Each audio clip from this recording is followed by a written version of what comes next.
اچھا بھائی، قرآن پڑھتے ہوئے ہونٹ ہلانا کیا ضروری ہے؟ کیا قرآن پڑھتے ہوئے ہونٹوں کو ہلا کر آواز سے پڑھنا ضروری ہے؟ نجم اوکاڑا سے نہیں جی، آواز سے پڑھنا ضروری نہیں ہے، آہستہ آواز میں بھی پڑھ سکتے ہیں، لیکن ہونٹ کا ہلنا ضروری ہے۔ دل دل میں پڑھیں گے تو تلاوت کا ثواب نہیں ملے گا۔ ہم نے دیکھا بعض لوگ نماز میں ایسے کھڑے ہوتے ہیں بالکل یوں، ان سے پوچھو بھائی آپ ثنا پڑھی، آپ نے سورہ فاتحہ پڑھی، قل ہو اللہ پڑھی، رکوع کی تسبیح پڑھی؟ کہنے ہاں پڑھی ہے۔ تو پڑھی ہے تو منہ کیوں نہیں ہل رہا تھا؟ تو ظاہر ہے وہ دل دل میں پڑھ رہے تھے، اس سے نماز نہیں ہوتی۔ تو جو پروننسیشن ہے یا جو تلفظ ہے وہ تو پورا پراپر طریقے سے ادا ہونا چاہیے نا، تو وہی ادا نہیں ہو رہا، دل دل میں پڑھ رہے ہیں، تو پھر تلاوت کا ثواب بھی نہیں ملتا اور پھر نماز بھی نہیں ہوتی۔ ہاں امام کے پیچھے کھڑے ہوں تو وہ تو حدیث میں آتا ہے امام کی تلاوت مقتدی کے لیے کافی ہے، لیکن اس میں بھی رکوع سجود کی تسبیحات یا تحیات تو پڑھیں گے نا، وہ منہ بند کر کے کیسے پڑھ رہا ہے بندہ، سمجھ سے بالاتر ہے۔ تو آہستہ آواز سے پڑھیں لیکن تلفظ پورا ادا ہو، آواز نکلنا ضروری نہیں ہے۔ کیا ایک دن میں قرآن ختم کر سکتے ہیں؟ دانیال میرپور خاص سے۔ دیکھیں صحیح احادیث میں اس کی ممانعت ہے، 3 دن میں قرآن ختم کرنے کی، 7 دن میں قرآن ختم کرنے کی، 1 دن میں قرآن ختم کرنے کی ممانعت ہے۔ تو اس سے آج ہمارے ہاں بعض لوگ، بعض اسکالرز جو ہیں، چونکہ وہ فقہ اور تو پڑھا ہوا نہیں ہوتا، انہوں نے پراپر وے میں علم حاصل نہیں کیا ہوتا، تو بس جب بھی ان کو کوئی بتایا جائے کہ فلاں بزرگ 3 دن میں قرآن ختم کر لیتے ہیں تو فوراً فتویٰ لگا دیتے ہیں کہ حدیث میں تو مخالفت ہے، ممانعت ہے، اور یہ 3 دن میں قرآن ختم کر رہے ہیں۔ تو خوب سمجھ لیں، صحابہ، تابعین، تبع تابعین، محدثین میں بہت سارے حضرات، امام شافعی رحمہ اللہ، حضرت عثمان رضی اللہ عنہ، ان بہت سارے حضرات سے، امام ابو حنیفہ رحمۃ اللہ علیہ، ان سب سے ثابت ہے کہ بعض ایک رات میں قرآن ختم کر لیا کرتے تھے، اور رمضان میں تو بہت زیادہ یہ لوگ تلاوت کیا کرتے تھے۔ تو کسی بھی حدیث کا مفہوم جو ہے وہ محققین سے پوچھا جائے گا، تو محققین کہتے ہیں کہ اس حدیث کا مفہوم یہ ہے کہ عام طور پر 3 دن میں یا 1 دن میں قرآن جو ختم کرتا ہے وہ انتہائی اسپیڈ کے ساتھ کرتا ہے، قرآن کو سمجھتا نہیں ہے، قرآن کا حق ادا نہیں کرتا، اس لیے نبی صلی اللہ علیہ وسلم نے منع فرمایا۔ تو عام لوگوں کا یہی حکم ہے، لیکن بعض لوگوں کو اللہ نے غیر معمولی صلاحیت دی ہوتی ہے، جیسے حضرت عثمان رضی اللہ تعالیٰ عنہ کے بارے میں حضرت عمر نے ایک دفعہ آپ کی طرف اشارہ کر کے فرمایا کہ مجھے اس شخص سے محبت کیوں نہ ہو، یہ وتر کی 1 رکعت میں پورا قرآن ختم کر دیتے ہیں، یعنی 3 رکعت وتر میں سے جو 1 رکعت ہے نا، اس میں پورا قرآن ختم کر دیتے ہیں یہ حجر اسود کے سامنے کھڑے ہو کر۔ تو ایسے بہت سارے واقعات ہیں اسلاف کے، تو حضرت عمر نے تو نہیں فرمایا کہ غلط کرتے ہیں، یا اور اس طرح کے خود امام بخاری سے ایسی ان کی عبادت کی کثرت منقول ہے۔ تو بعض لوگوں کو اللہ تعالیٰ نے غیر معمولی صلاحیت دی ہے، وہ 1 رات میں بھی سمجھ کے قرآن ختم کر لیتے ہیں، وہ 1 دن میں بھی قرآن کو سمجھ کے ختم کر لیتے ہیں، ان کے اندر غیر معمولی صلاحیت ہوتی ہے، تو ان لوگوں کے لیے یہ حدیث نہیں ہے۔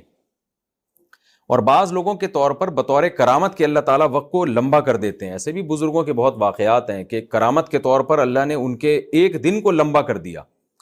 تو کرامت اللہ کی ایک قدرت ہے، اللہ تعالیٰ کسی کے حق میں بھی کچھ بھی کر سکتے ہیں، تو بہت سارے یہ واقعات مستند ذرائع سے ثابت ہیں، اس لیے عام لوگوں کے لیے تو یہی حکم ہے کہ اتنی اسپیڈ میں نہ پڑھیں، وہ کہ سمجھ ہی نہ آئے کیا کر رہے ہیں، اور پھر دماغ بھی انسان کا خراب ہونے لگتا ہے اس سے، تو عام لوگوں کے لیے یہی حکم ہے۔ لیکن اللہ نے کسی کو غیر معمولی صلاحیت دی ہو، قرآن سے غیر معمولی محبت ہو اس کو، تو پھر اس کے لیے جائز ہے یہ۔ اور بعض دفعہ حافظ قرآن کو قرآن دہرانے کے لیے، یاد کرنے کے لیے بہت زیادہ پڑھنا پڑتا ہے، تو رٹا لگانے کے لیے پڑھنا پڑتا ہے۔ اللہ تعالیٰ میرے والد صاحب کی مغفرت فرمائے، وہ بتایا کرتے تھے کہ جب وہ جہاز پہ ہوتے تھے، پاکستان نیوی میں تھے، وہ کہتے ہیں شپ پہ جب ہم ہوتے تھے سفر میں، تو میں بعض دفعہ فارغ ہوتا تھا تو روزانہ 1 قرآن میں ختم کرتا تھا، اور 30 دن تک انہوں نے 30 قرآن پھر ختم کیے اس طریقے سے۔ تو اگر کسی کے اندر صلاحیت ہے اور کسی کو اللہ نے قوت دی ہے، جذبہ دیا ہے، تو اس میں کوئی حرج نہیں ہے، لیکن عام حکم عام لوگوں کے لیے یہی ہے کہ وہ اتنی جلدی قرآن ختم نہ کریں، 3 دن سے کم از کم زیادہ اس کو کریں، تاکہ اس کو صحیح طرح سے پڑھا جا سکے، اس کو سمجھا جا سکے۔ قرآن کی تلاوت کیسے کریں؟ عدنان صاحب گجرات سے پوچھتے ہیں، قرآن مجید کی تلاوت تیز رفتار میں کی جائے یا دھیمی رفتار میں؟ اگر تیز رفتار میں کی جائے تو کم وقت میں زیادہ تلاوت ہو جاتی ہے، نیز آواز تیز ہو یا کم ہو۔ عدنان بھائی، خواتین اگر تلاوت کریں تو ان کو تو دھیمی آواز سے کرنی چاہیے، اونچی آواز سے نہیں کرنی چاہیے۔ مرد اگر تلاوت کرے تو اونچی آواز سے تلاوت کرنی چاہیے، اتنی اونچی نہ ہو کہ لوگ ڈسٹرب ہونا شروع ہو جائیں، گھر کے افراد پریشان ہوں، لیکن اس کی بڑی برکت ہوتی ہے۔ گھر میں جب اونچی آواز سے تلاوت ہوتی ہے تو حدیث سے یہ بات ثابت ہے کہ اس سے شیاطین کے اثرات گھر میں ختم ہوتے ہیں، فرشتے اس تلاوت کو سنتے ہیں، اس سے برکتیں ہوتی ہیں۔ اور ویسے بھی ہمیں یاد ہے ہمارے والد صاحب جب شام کو آیا کرتے تھے گھر میں ڈیوٹی سے، تو نہا دھو کے بیٹھ کے تلاوت کرتے تھے اونچی آواز سے، تو گھر میں ایک بڑی برکت سی محسوس ہوتی تھی۔ ان کے انتقال کے بعد وہ تلاوت کی آواز ہمیں نہیں آتی تھی، ایک کمی محسوس ہوتی تھی۔ تو گھر کا سربراہ گھر میں بیٹھ کے اگر اونچی آواز سے تلاوت کرے تو اس کی اور ہی الگ برکت ہوتی ہے، لیکن اس میں یہ بات بہرحال ضروری ہے کہ گھر کے افراد کو تکلیف نہ ہو۔ ایسا نہ ہو کوئی بچہ آپ کا پڑھ رہا ہے، اسٹڈی کر رہا ہے، اس کا صبح ایگزام ہے اور آپ اس کو تلاوت سنا رہے ہیں، تو وہ بعض دفعہ پھر پریشانی کا سبب بنتی ہے یہ چیز۔ رہا یہ مسئلہ کہ اسپیڈ میں تلاوت کی جائے یا آہستہ رفتار سے، اسپیڈ میں بھی تلاوت کر سکتے ہیں، اور اگر آپ سمجھتے ہیں اس سے زیادہ تلاوت ہو جائے گی تو تیز رفتاری سے تلاوت کریں، لیکن تیز رفتاری کی ایک حد ہے، اتنی رفتار کے الفاظ سمجھ میں نہ آئے، کوئی سن رہا ہو تو اس کے سمجھ میں ہی نہ آئے کہ آپ کیا کہہ رہے ہیں، یا عالمون تعلمون کے علاوہ کوئی سمجھ میں نہ آ رہا ہو، تو پھر یہ اتنی اسپیڈ جائز نہیں ہے۔ تو رفتار میں بھی تلاوت کی جا سکتی ہے، بلکہ کرنی چاہیے تاکہ زیادہ سے زیادہ تلاوت ہو سکے، اور اس رفتار میں تجوید کے قواعد کا خیال کرنا چاہیے۔ ہاں اگر سمجھ کے قرآن پڑھ رہے ہیں، آپ کو عربی آتی ہے ماشاءاللہ، تو پھر اتنی اسپیڈ ہو کہ آپ کو یہ پتہ بھی چلے کہ آپ یعنی مفہوم کی طرف بھی آپ کی توجہ جائے۔ تو اتنی زیادہ اسپیڈ کر لینا کہ مفہوم ہی سمجھ میں نہ آ رہا ہو آپ کے، تو بھی غلط ہے۔ تو اگر قرآن سمجھ کے پڑھیں گے تو پھر اتنی رفتار ہونی چاہیے کہ آپ کو ایک ایک آیت پہ غور کرنے کا موقع ملے۔ نماز کے ممنوع اوقات کون کون سے ہیں؟ نفل نماز کے ممنوع اوقات کون کون سے ہیں؟ طاہر انصاری فرانس سے۔ دیکھیں نماز کے جو ممنوع اوقات ہیں، ایک تو یہ ہے کہ سورج کا ذرا سا کنارہ نکل جائے، یعنی جب فجر کی نماز قضا ہوتی ہے نا، جس ٹائم پہ سورج ذرا سا نکل جائے تو اب مکروہ وقت شروع ہو گیا، جب تک کہ وہ ایک نیزے تک نہیں پہنچ جاتا، یعنی اتنا بلند نہ ہو جائے کہ اس کی میں جو ہے نا تھوڑی سی چمک پیدا ہو جائے، جو پاکستان اور ہندوستان میں تقریباً 15 سے 20 منٹ کا ٹائم ہوتا ہے یہ، اور دوسرے ملکوں میں زیادہ بھی ہو سکتا ہے، ناروے میں ہو سکتا ہے بہت ہی زیادہ ہو، لیکن وہاں کے حکام الگ ہیں۔ تو یعنی سورج میں تھوڑی سی تیزی پیدا ہو جائے تو اس وقت پھر آپ نماز پڑھ سکتے ہیں۔ دوسرا مکروہ وقت ہے جب سورج بالکل سر پہ پہنچ جائے، جس کو زوال کا وقت کہتے ہیں، تو یہ تقریباً 10 منٹ کا ہے، یعنی اگر ٹائم لکھا ہے نا زوال کا وقت 12:30 تو سمجھ لیں کہ 12:25 سے 12:35 تک مکروہ وقت ہے، یعنی 5 منٹ پہلے اور 5 منٹ بعد میں۔ اور جب سورج غروب ہونے لگتا ہے تو جب غروب ہونے کے قریب پہنچ جائے گا، یعنی غروب ہونے سے ہندوستان پاکستان میں تقریباً 15 سے 20 منٹ پہلے، جب اس میں کی تیزی میں کمی پیدا ہو جائے، یعنی سورج کی چمک باقی نہ رہے، تو غروب ہونے سے 15-20 منٹ پہلے تک یہ ایسا ہوتا ہے، تو اس وقت بھی مکروہ وقت شروع ہو جاتا ہے، اس وقت بھی کوئی نماز نہیں پڑھ سکتے جب تک سورج مکمل غروب نہ ہو جائے۔ البتہ اس دن کی عصر اگر نہ پڑی ہو تو پھر پڑھیں گے آپ، کیونکہ عصر کا وقت باقی رہتا ہے، اگرچہ مکروہ ہے عصر کو اتنی دیر تک تاخیر کرنا گناہ ہے، لیکن بہرحال وہ والی عصر آپ کو پڑھنی پڑے گی اس دن کی، اس کے علاوہ کوئی نماز نہیں پڑھ سکتے آپ۔ تو یہ 3 اوقات مکروہ ہیں، اس کے علاوہ کوئی وقت مکروہ نہیں ہے۔ تو قرآن کیا کہتا ہے کہ نحن خلقناکم، ہم نے بنایا تھا تم کو، فلولا تصدقون، تم میری آیتوں کی تصدیق کیوں نہیں کرتے تھے؟ میری آیتوں کی تصدیق کیوں نہیں، یعنی کیوں نہیں مانتے تھے میرے کہنے سے کہ مر کے ہم زندہ ہو جائیں گے؟ تو اس میں تمہیں تعجب کی کیا بات تھی؟ پہلی دفعہ بھی تو ہم نے بنایا تھا نا تمہیں۔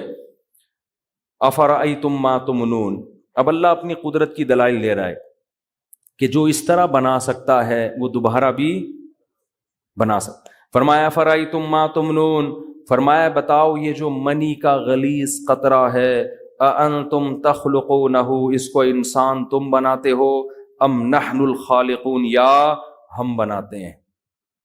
خود سے تو بن نہیں سکتا یہ، اس میں ایسے سافٹ ویئر انسٹال ہو گئے کہ ماں کے رحم میں جاتے ہی آنکھ ناک کان دل دماغ جگر گردے پھیپڑے کلیجی یہ سب بنا کے پورا بچہ تیار ہو کر ادھر ماں کے پیٹ سے نکلا ہے اور ادھر ماں کی چھاتیوں میں دودھ پیدا ہو گیا۔ یہ آٹومیٹیکلی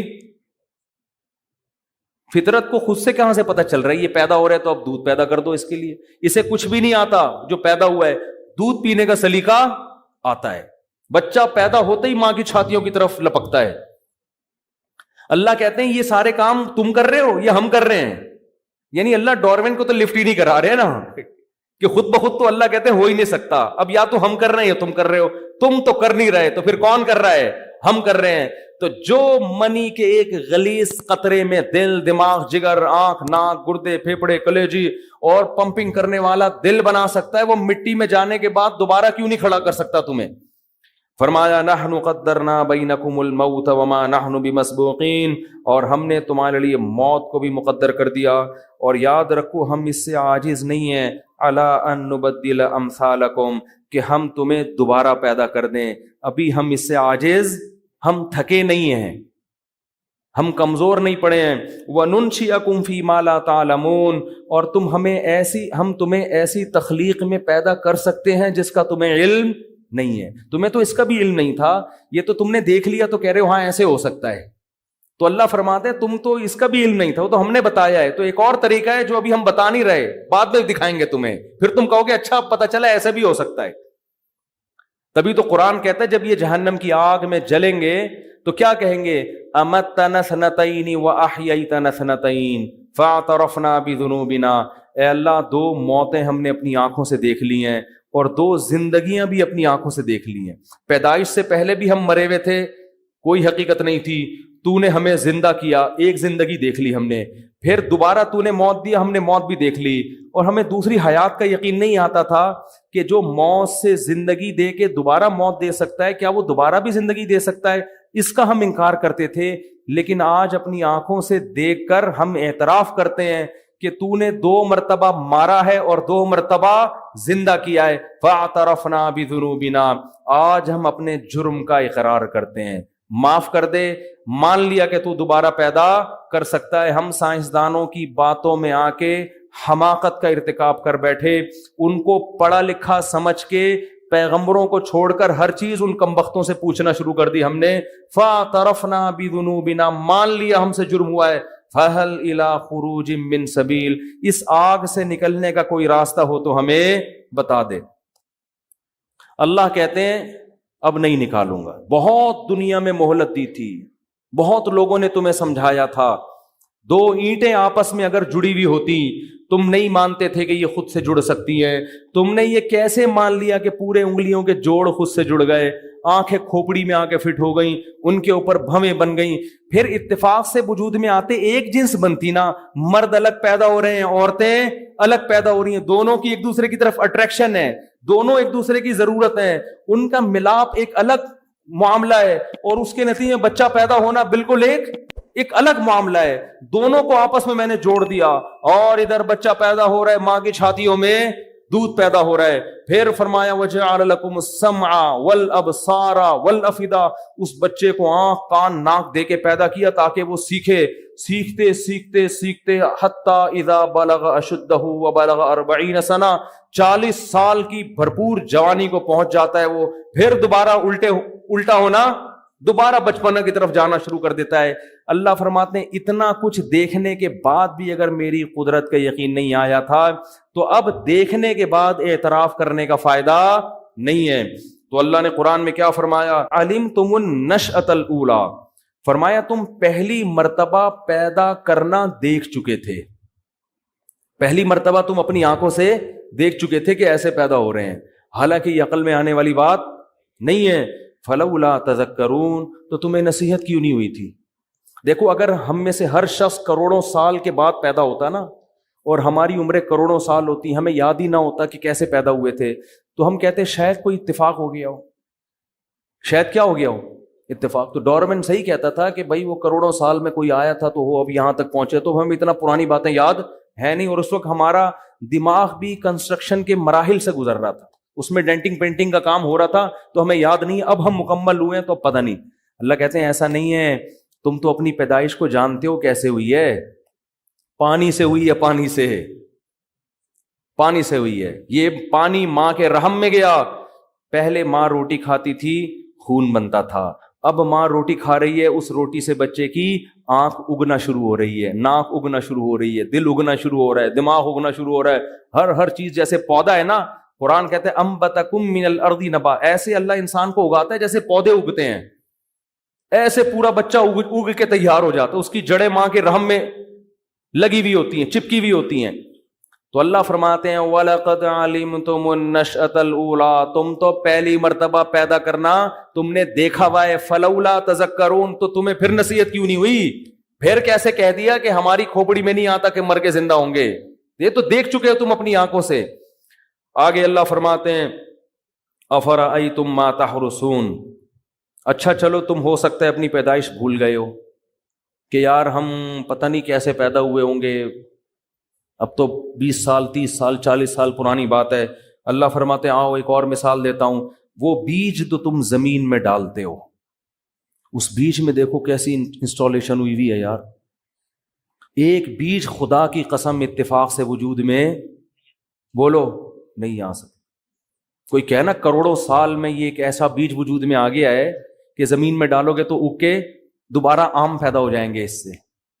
ارے یہ کیسا سائیکل ہے یار، کیسا سرکل ہے. مٹی میں کچھ بھی ڈالو مٹی کھا کے ختم، لوہا ڈالو ختم. ایک پلاسٹک ہے جو کئی سو سال کے بعد جا کے کچھ اس کا تھوڑا بہت فرق آتا ہے، تبھی تو کہتے ہیں پلاسٹک کی چیزیں نقصان دہ ہے، لیکن وہ بھی ٹائم لگتا ہے اس میں. عجیب بات ہے، اتنی بیج اللہ نے پیدا کر دی ہے، اس میں ایسی انسٹالیشن کر دی ہے، سافٹ ویئر ایسے ڈال دیے ہیں، ایسے پروگرام ڈال دیے ہیں کہ ایسے جادو صبح و شام اپنی آنکھوں سے دیکھ رہے ہیں. ادھر خربوزے کا بیج زمین میں ڈالا، بجائے فنا ہونے کے مٹی پانی ملا، اچانک اس میں کونپلے نکلنا شروع. وہ بالکل الگ چیز ہے، پتے نکل رہے ہیں. بھائی یہ بیج کے اندر تو کوئی پتا نہیں تھا. چلو ہو سکتا ہے اتفاق سے کچھ ایسا ہو گیا ہو، ونس اپون اے ٹائم. بعض دفعہ اتفاق سے ایسا بھی ہو جاتا ہے، آدمی کو چیزیں چینج ہو جاتی ہیں. لیکن یار یہ عجیب سی بات ہے، چلو پتے نکل آئے ٹھیک ہے جی، تھوڑے دنوں بعد ان پتوں سے پھول نکلنا، وہ بالکل الگ، ان کی خوشبو الگ، ان کی رنگت الگ. ڈاروین کی کھوپڑی کیا ہو رہی ہے؟ جس نے کہا تھا نا خود سے بن گئے ہو، وہ یہ منظر میرے سامنے بیٹھ کے دیکھتا نا، میں ایک چپت لگاتے بولتا الو کے پٹھے بتا اب یہ جو پھول نکل رہا ہے، یہ پھول کو کس نے بتا دیا تھا کہ اب میں نے نکلنا ہے؟ ہو سکتا ہے ڈاروین کہتا ہے یار اتفاق سے دنیا میں بہت کچھ ہو سکتا ہے بھائی، اتفاق سے دنیا میں تو پھول بھی نکل سکتے، چلو مان لیا. لیکن وہ پھول اگر اتفاقی حادثے کا نتیجہ ہوتے تو اس میں ایک بہت زبردست مینجمنٹ نہ ہوتی کہ وہ خامخواہ میں نہیں نکلا، وہ تتلیوں کو اور پرندوں کو اپنی طرف مائل کر رہا ہے. سمجھ میں نہیں آ رہی. اس سے کیا ہوتا ہے، پرندے تتلیاں مکھیاں جب پھول پہ بیٹھتی ہیں تو نر جب بیٹھ کے اٹھتی ہیں نا تو نر اور مادہ پھولوں کا کیا ہو جاتا ہے، وہ ذرے اس کے آپس میں چپک جاتے ہیں. اس سے نر مادہ پھولوں کا یعنی ان کی شادیاں مواصلاتی رابطے سے ہو رہی ہیں، کیونکہ پھول کی ٹانگیں نہیں ہے کہ یہ قاضی صاحب کے پاس جائے کہ میری شادی اس پھول سے کرا دیں آپ. وہ خوشی سے وہیں مجھے دیکھ دیکھ کے پھول رہا ہے اور میں غم سے پگھلا جا رہا ہوں. ٹانگیں نہیں ہے نا ان کی. بھائی پھل جو ہے نا یہ بھی پودے کا بچہ ہے نا. انسانوں میں تو بھائی نکاح ہوتا ہے، ملاپ ہوتا ہے، بچے پیدا ہو جاتے ہیں. پھولوں میں تھوڑی تو بے جان چیز ہے، بے جان سے مراد روح نہیں ہے اس میں.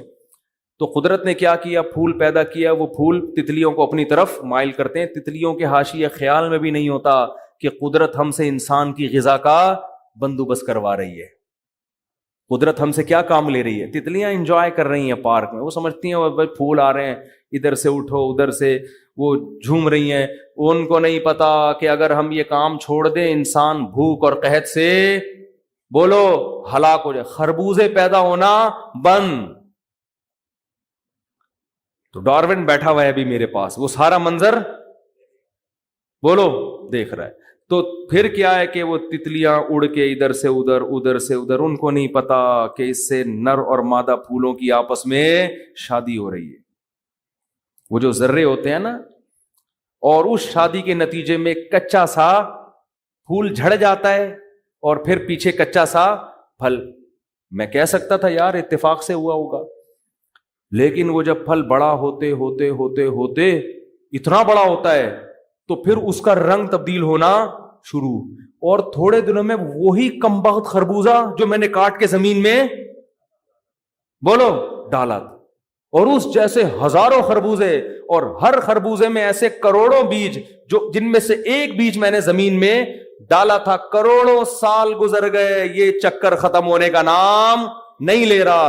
اور یہ ایک پودا نہیں ہے, کروڑوں پودے, کروڑوں درخت, جن میں یہ پروسیس آم زمین میں ڈالو, اس سے آم پیدا ہوگا, بھور آئے گا, اس بھور پہ پرندے آ کے بیٹھیں گے, ہواؤں سے بھی ان کا ملاپ ہوگا, پھر سینکڑوں اسی قسم کی کیریاں. بھائی کیری تک تو ہم کہہ سکتے ہیں کہ ہم یہ جو آموں نے کیری کو کیری کیا ہوا ہے, ہو سکتا ہے یہ اتفاق سے کیری کیا ہوا ہو, لیکن جب اس کیری کا رنگ پیلا ہونا شروع ہوتا ہے اور وہ سرخ ہوتا ہے, ہم کہتے ہیں یار یہ تو وہی آم تھا جو ہم نے زمین میں ڈالا ہے, وہی میٹھا آم کھایا تھا, گٹلی پھینک دی تھی کہ یار کسی کام کی نہیں ہے. اللہ کہتے ہیں یہی تو سب سے کام کی ہے, اس کو تو زمین میں ڈال, آسمان سے پانی برساؤں گا, دوبارہ درخت پیدا ہوگا, اس سے ہزاروں آم, ہر آم میں ہزاروں گٹلی, پھر ایک گٹلی کو زمین پہ ڈالے گا, ان ہزاروں گٹلیوں سے کروڑوں آم اور کروڑوں گٹلیاں پیدا کروں گا.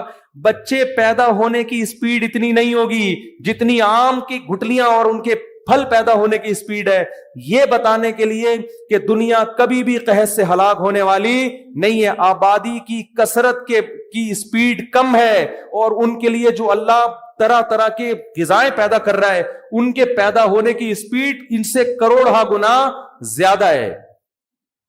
نہیں آ رہی میرا خیال ہے بس نہیں. تو اللہ فرماتے ہیں لو نشاء لجعلناہ حطاما فظلتم تفکہون. اللہ فرماتے ہیں ہم چاہیں تو تمہاری ان کھیتیوں کو تباہ کر دیں. یہ جو کھیتیاں پیدا ہو رہی ہیں, ٹریکٹر چل رہے ہیں, آم کی فصلیں, اور گندم آ رہی ہے وہاں سے اتنے ٹن کپاس کراچی سے ایکسپورٹ ہو رہی ہے, اور امریکہ سے اتنے ٹن گندم آ رہی ہے. اللہ کہہ رہے ہیں کہ ہم چاہیں نا فصلوں میں ایسے کیڑے پیدا, ابھی تو کورونا انسانوں میں آیا ہے نا, فصلوں میں ہم ایسی بیماریاں پیدا کر دیں, ایسی کھیتیاں تباہ کریں. فضلتم تفکہون, تم صرف باتیں بناتے رہ جاؤ. ایکچولی یہ ہو گیا تھا اس دفعہ, ایکچولی یہ ہو گیا تھا, ایکچولی ایک ایسا جرثیمہ آیا ہے, ایک ایسا کیڑا آیا جس کو بہت بڑا کیڑا ہے. اب تک جتنے کیڑے آئے تھے ان کو خود کو کیڑا نہیں تھا, وہ صرف خود کیڑے تھے وہ, لیکن اس دفعہ جو جیسے کورونا کو یہ عام کیڑا نہیں ہے, اللہ معاف فرمائے, اس وبا سے بچائے. تو یہ کچھ عجیب سی چیز آئی ہے نا, ڈھیٹ ختم ہونے کا نام لے نہیں رہا. اللہ ہم سب کو بچا کے رکھے اس سے. تو اللہ فرماتے ہیں فضل تم تفکہون, تم باتیں بناتے رہ, پھینکتے رہ جاؤ باتیں. یعنی جو ہم نے بنایا بھی اور بچایا بھی کس نے ہے؟ اللہ کہتے ہیں ہم نے. فضل تم تفکہون, باتیں بناتے رہ جاؤ. انا لمغرمون, ہمیں تو چٹی پڑ گئی ہے. کہتے ہیں نا اس دفعہ تو معاملہ کیا ہو گیا ہے, بڑا خراب ہو گیا, سارا بزنس تباہ ہو گیا یار, اس دفعہ تو فصل کا ہی بیڑا غرق ہو گیا, یہ ہو گیا وہ ہو گیا. فرمایا انا بل نحن محرومون افرأیتم الماء الذی تشربون, فرمایا جو پانی تم پیتے ہو بھلا اس کو دیکھو. اانتم انزلتموہ من المزن ام نحن المنزلون, بادلوں سے اسے تم برساتے ہو یا ہم. یہ جو سورج سمندر کے پانی کو پکا کے اوپر لے کر جاتا ہے, پھر ہوائیں اس کو بادلوں کو پش کرتی ہیں کہ جاؤ کشمیر میں جا کے, پھر گلیشیئر بنتے ہیں, پھر جہاں جہاں ایک اندازے سے سیٹ اپ چل رہا ہے, الٹا حساب نہیں چل رہا کہ وہ یہاں پہ ہوتی چلی آ رہی ہو. کبھی کبھار ہوتا ہے 3 دن اکٹھی بارش, لیکن وہ سسٹم کا حصہ ہے. ایسا نہیں ہے کہ بالکل ہی کوئی بے تکا نظام چل رہا ہو بارش کا. اللہ فرماتے ہیں لو نشاء جعلناہ اجاجا, ہم چاہیں تو اس پانی کو کڑوا بھی بنا سکتے ہیں.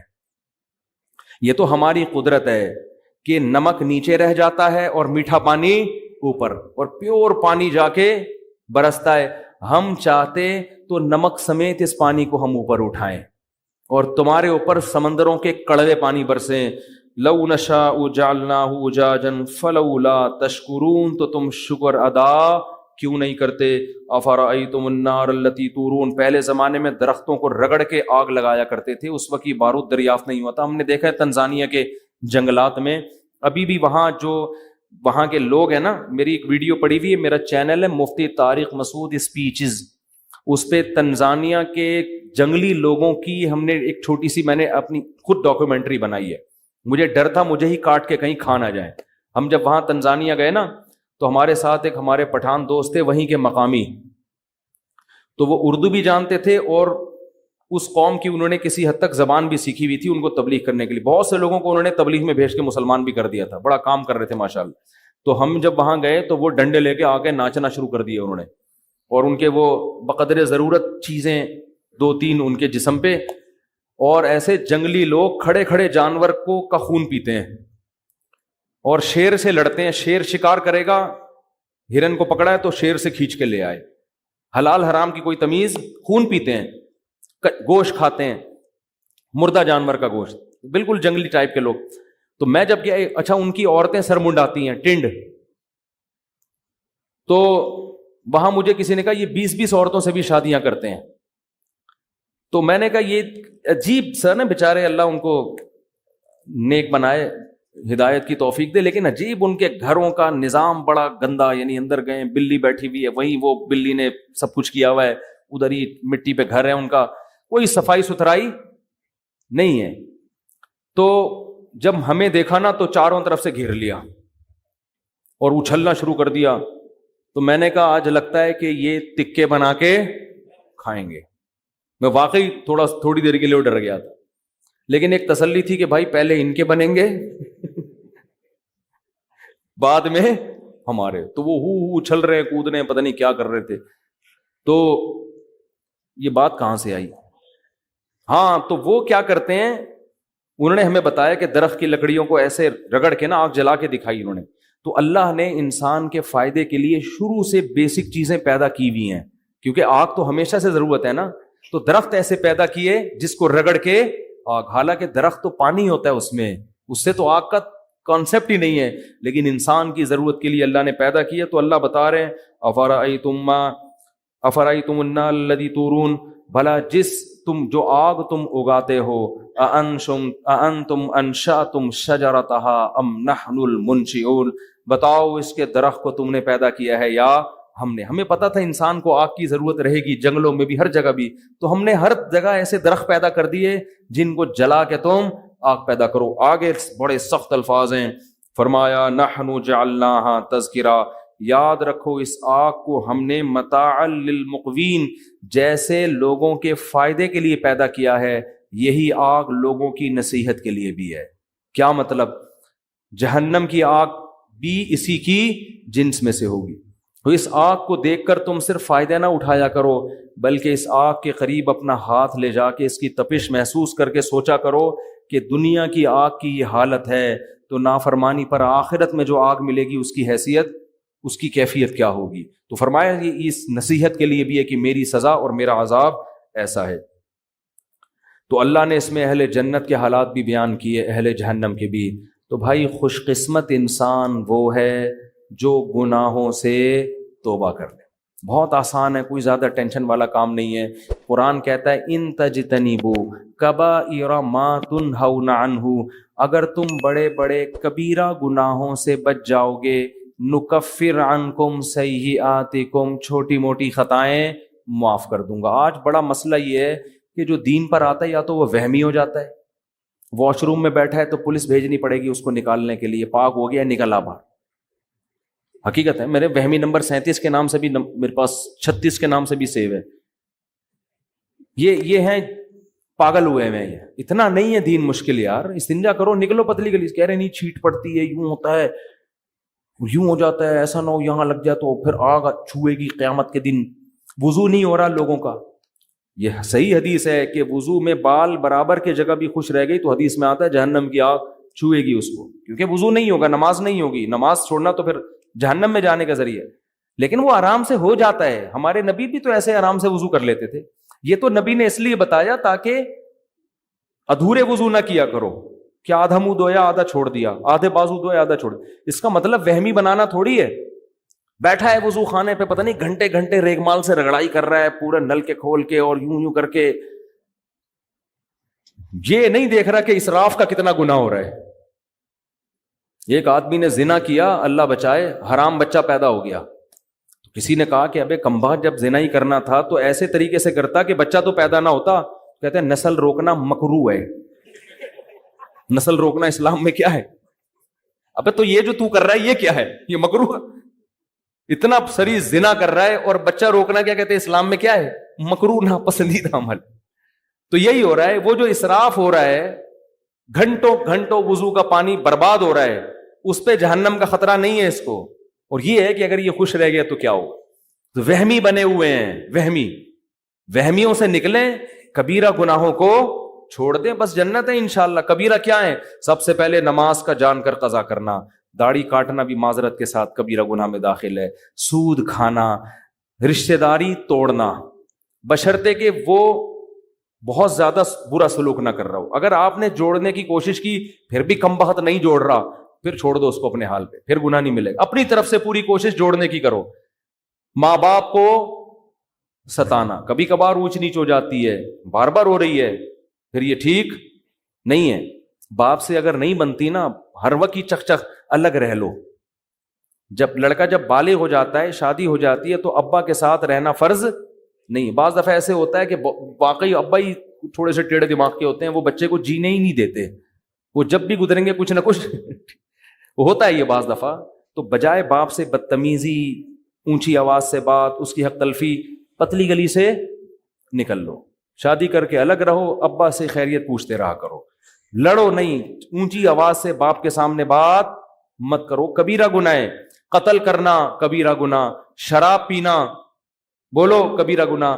غیبت میں بھی دو قسمیں، کچھ غیبتیں ہلکی پھلکی ہوتی ہیں، وہ صغیرہ میں داخل ہیں، کچھ غیبتیں بھاری بھرکم ہوتی ہیں۔ بھاری بھرکم وہ ہے جس سے اگلے کی عزت کا جنازہ نکل جائے۔ آپ نے کسی کو برائی میں دیکھا، زنا کرتے ہوئے یا کوئی اور، اسلام نے کہا اس پہ پردہ ڈالو، آپ نے لوگوں کو جا کے بتا دیا یہ کام کر، حالانکہ وہ چھپ کے کر رہا تھا۔ اب وہ توبہ کر لے گا، اللہ معاف کرے گا، لیکن پبلک معاف، زندگی بھر کے لیے اس کی عزت ختم۔ شوہر کوئی زنا کرتا ہے، برائی، لوگ بیوی کو جا کے بتا دیتے ہیں، بھائی چھپ کے ایک آدمی نے کام کیا ہے، پردہ ڈالو، اس کو الگ سے سمجھا دو لے جا کے، کیوں اس کے راز کو فاش کر رہے ہو؟ اب بیوی کو جب بتا دیا، ہو سکتا ہے شوہر بعد میں تبلیغ میں وقت لگائے، کچھ بھی کرے، توبہ کرے، اللہ معاف کرے گا، لیکن عورت کے دل میں جو بال آ گیا، جو اس کا گھر تباہ ہوگا، برباد ہوگا، یہ اب اس کی تلافی کبھی بھی بولو نہیں ہو۔ پردہ ڈالنے کا، عورت کے جرم پہ بھی، مرد کے جرم پر بھی پردہ ڈالنے کا حکم ہے، ہائی لائٹ کرنے کی اجازت نہیں ہے۔ بڑا تلاش کر رہے ہوتے ہیں کہیں سے کوئی عیب ملے تو بتائیں دنیا کو جا کے۔ اور کیا ہے کبیرہ گناہ ہے؟ رمضان کا ایک روزہ بھی جان کر قضا کر دیا تو یہ صغیرہ گناہ۔ سارا سال روزے نہ رکھیں، نہ 10 محرم کا رکھیں، نہ عرفہ کا رکھیں، وہ سب نفلی روزے ہیں۔ رمضان کا ایک بھی چھوڑنے کی، نہ مزدور کو چھوڑنے کی اجازت، نہ ٹیچر کو، نہ اسٹوڈنٹ کو، نہ اس کو جس کا کل پرچہ ہے، پیپر ہے۔ یہ کبیرہ گناہ ہے بھائی، یہ تو اللہ کی طرف سے اجازت نہیں ہے، نہیں چھوڑ سکتے آپ۔ اور توڑ دیا تو 60 روزوں کا کفارہ بھی ہے۔ رمضان کا روزہ اگر توڑ دیا نا بیماری کے بغیر تو 60 روزے لگاتار رکھنے پڑیں گے، پھر اللہ گناہ کو معاف کرے گا۔ 60 روزے لگاتار نہیں رکھے تو یہ وبال قیامت کے دن اپنے گلے میں لے کے جاؤ گے۔ کتنے لوگ ہیں جوان ہیں، روزہ توڑ دیا انہوں نے۔ ہاں دیکھو مسئلہ حیا کے خلاف ہے، لیکن بتانا ضروری ہے۔ روزہ اگر کسی نے کھا کے یا پی کے توڑا ہے، جیسے پیاس بہت سخت لگ رہی تھی، برداشت نہیں ہوا، توڑ دیا، یا بیوی سے جمع کر لیا، اس سے کفارہ لازم ہوتا ہے۔ اگر خدا نخواستہ کسی نے ہینڈ پریکٹس کے ذریعے روزہ توڑ دیا ہے تو روزہ ٹوٹے گا، گناہ بھی ہوگا، کبیرہ گناہ، لیکن 60 روزوں کا کفارہ لازم نہیں ہوتا۔ یہ مسئلہ اگرچہ حیا کے خلاف ہے، لیکن آج کل نوجوانوں میں اس طرح بہت ہونے لگا ہے، تو وہ پھر مایوس ہو جاتے ہیں۔ تو گناہ بھی ہے، روزہ ٹوٹا بھی ہے، لیکن 60 روزوں کا ایسی صورت میں کفارہ نہیں ہوتا۔ وہ جب ہوتا ہے جب زوجہ سے پراپر ہم بستری کر لی، یا پانی پی لیا، یا کھانا کھا لیا۔ تو یہ بھی زکوٰۃ نہ دینا بھی کیا ہے؟ کبیرہ گناہ ہے۔ سال میں ایک دفعہ اللہ 2.5% مانگ رہا ہے، تو یہ سب کبائر میں داخل ہیں۔ تو ان کبیرہ سے اگر بچ جائیں گے، اللہ کہتے ہیں چھوٹی موٹی خطائیں وہ رحمان ہے، نماز سے معاف ہو جاتی ہیں، لیلۃ القدر میں جاگنے سے معاف ہو جاتی ہیں، اور حج سے معاف ہو جاتی ہیں، عمرے سے معاف ہو جاتی ہیں، صدقات و خیرات سے اللہ کا غضب ختم ہو جاتا ہے۔ لیکن ان کبیرہ گناہوں سے بچنا بہت ضروری، جن میں سب سے پہلا میں نے بتایا نماز کا قضا، عورت کا پردہ نہ کرنا۔ کبھی کبھار بے پردگی ہو جائے صغیرہ، مستقل وہ اپنے آپ کو ایکسپوز کرتی رہتی ہے مردوں کے سامنے، مستقل وہ اس کا کام ہی یہی ہے، بے حیائی پھیلا رہی ہے، تو یہ صغیرہ میں نہیں ہے، یہ کس میں ہے؟ یہ کبیرہ میں داخل ہے۔ اللہ تعالی ہم سب کو عمل کی توفیق دے۔ ایک چھوٹی سی بات مجھے یاد آ گئی، وہ پچھلے سال ثنا خان نے توبہ کی تھی نا، ماشاءاللہ وہ مولانا انس صاحب تھے، تو اس پہ بہت لوگوں نے نیگیٹو بھی باتیں کی تھی. ان کا کل فون آیا مولانا انس صاحب کا, وہ اپنی زوجہ کی کارگزاری سنا رہے تھے کہ ماشاءاللہ اشراق کی پابند, تہجد کی پابند, اور کہتے ہیں کہ مجھے شرم آ رہی ہے اس کی عبادت دیکھ کے. یہ انہوں نے مجھے کہا کہ یہ آپ لوگوں کو بتا دیں کیونکہ لوگوں نے اس کے بارے میں نیگیٹیوٹی بہت زیادہ پھیلائی ہے. اب دیکھو اگر مفتی انس شروع ہی دن سے اس پہ ڈنڈا لے کے کھڑا ہو جاتا, انسان کی بچی بن جا, تو یہ انقلاب ان کا کوئی فاؤنڈیشن بھی ہے, ٹرسٹ بھی ہے جس میں وہ غریبوں کے ساتھ مدد کر رہی ہے, تو پھر یہ نہ ہوتا. تو بہت لوگوں نے ملامت کی, اب ایک بے پردہ عورت سے شادی کر لی, اب یہ کر دیا. بھائی جب شادی کر لی ہے اور وہ دین کی طرف آ رہی ہے تو ایسے موقع پہ اپریشیٹ کیا جائے گا. فتوے قرآن کیا کہہ رہے ہیں, لوگوں کو حکمت مصلحت کے ساتھ دین کی طرف بلاؤ. دیکھو میں بھی داڑھی کے پر جب مجمع ہوتا ہے تو بیان کرتا ہوں, کسی بغیر داڑھی والے کو الگ سے بلا کے نہیں کہتا بھائی شرم نہیں, کبیرہ گناہ ہے کبیرہ. وہ تو بدک جائے گا, بولے گا یار ان کے پاس تو بیٹھنا ہی کیا ہے. صحیح ہے.